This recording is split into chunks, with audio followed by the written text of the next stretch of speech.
সালামু আলাইকুম, নমস্কাৰ।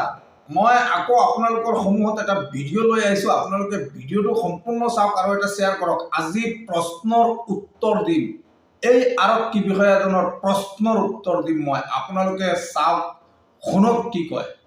আপোনালোকৰ নিয়মত পেহীয়েকৰ জীয়েকক আনিব পায়, মাহীয়েকৰ জীয়েকক আনিব পায়, মমায়েকৰ জীয়েকক আনিব পায়। সেইটো কেলৈ ধৰ্ম হ'ল নেকি আপোনালোকৰ ধৰ্ম নেকি? আপোনালোকৰ বহুত ভাল ধৰ্ম বুলি কয়, ইছলাম ধৰ্মটো বহুত ভাল ধৰ্ম, পবিত্ৰ ধৰ্ম বুলি কয়।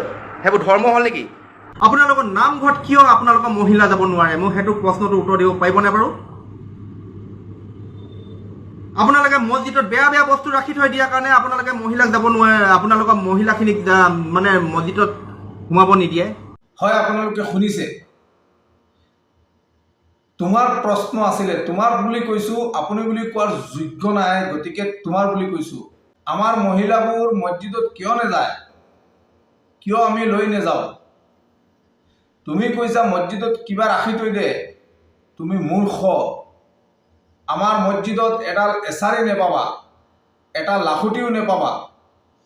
আমি নিনিও, আমাৰ মছজিদত এনেকুৱা মহিলা যোৱাৰ ব্যৱস্থা নাই, গতিকে আমাৰ মহিলাবোৰ নেযায়। বাহিৰৰ কাউণ্ট্ৰিত মহিলা যোৱাৰ ব্যৱস্থা আছে, গতিকে মহিলাবোৰ মছজিদত যায়, নামাজ পঢ়ে। আমাৰ ভাৰতত তথা অসমত সেই ব্যৱস্থাটো নাই, গতিকে আমি মহিলাবোৰ নিনিও আৰু নেযায়।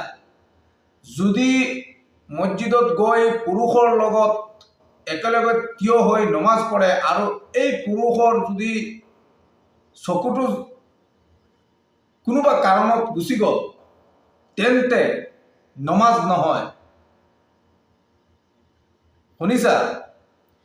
আৰু এটা প্ৰশ্ন আছিলে তোমাৰ, যে মোমায়েকৰ জীয়েক, পেহীয়েকৰ জীয়েক, মাহীহঁতৰ জীয়েক বিয়া পাতিব পাৰে তোমাৰ ধৰ্মত? হয়, আমাৰ ধৰ্মই কৈছে যে পেহীয়েকৰ জীয়েক, মোমায়েকৰ জীয়েক, মাহীয়েকৰ জীয়েক আমাৰ ব্লাডৰ নহয়, আমাৰ মগজৰ নহয়, গতিকে আমি বিয়া পাতিব পাৰোঁ, সেইটো আমাৰ ধৰ্মই ইজাজত দিছে।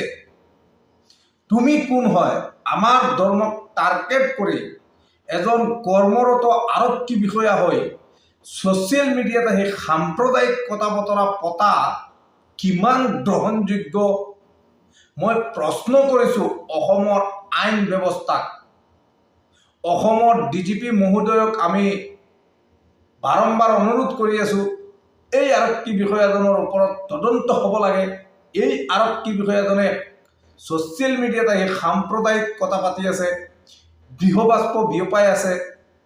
কিমান গ্ৰহণযোগ্য এজন কৰ্মৰত আৰক্ষী বিষয়া হৈ ছ'চিয়েল মিডিয়াত আহি বেলেগৰ ধৰ্মক টাৰ্গেট কৰি কথা কোৱাৰ কি? গতিকে আপোনালোকে ভিডিঅ'টো শ্বেয়াৰ কৰক। আমাৰ অসমৰ DGP মহোদয়ৰ ওচৰত ভিডিঅ'টো যায় আৰু অসমৰ মাননীয় মুখ্যমন্ত্ৰীৰ চকুত এই ভিডিঅ'টো পৰে আৰু এই মানসিকতাৰ যিজন আৰক্ষী বিষয়া, সাম্প্ৰদায়িক মানসিকতাৰ আৰক্ষী বিষয়াজনৰ ওপৰত অতি সোনকালে তদন্ত হয়।